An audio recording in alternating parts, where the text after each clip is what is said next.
నల్గొండ గడ్డ చైతన్యానికి మారుపేరు. ఈ ప్రాంతం సర్దార్ సర్వాయి పాపన్న గౌడు ఏలిన ప్రాంతం. ఈ ప్రాంతం దొడ్డి కొమరయ్య పోరాటం చేసిన ప్రాంతం. ఈ ప్రాంతం చాకలి ఐలమ్మ స్ఫూర్తి తీసుకున్న ప్రాంతం.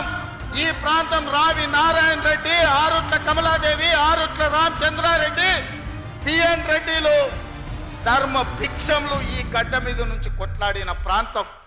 ఈ ప్రాంతం కొండా లక్ష్మణ్ బాబూజీ ఆనాడు తొలి తెలంగాణ ఉద్యమంలో మంత్రి పదవిని కాగితం ఇసిరేసి తెలంగాణ రాష్ట్రం వచ్చే వరకు పదవి తీసుకోనని త్యాగాలకు మారుపేరైన కొండా లక్ష్మణ్ బాబూజీ ప్రాతినిధ్యం వహించిన భువనగిరి ప్రాంతం ఈ నల్గొండ ప్రాంతం. మళ్ళీ తెలంగాణ ఉద్యమంలో తెలంగాణ కోసం రాజీనామా చేసి మళ్ళీ తెలంగాణ రాష్ట్రంలోనే మంత్రి పదవి చేపట్టిన కోమటిరెడ్డి వెంకటరెడ్డి ప్రాతినిధ్యం వహిస్తున్న ప్రాంతం.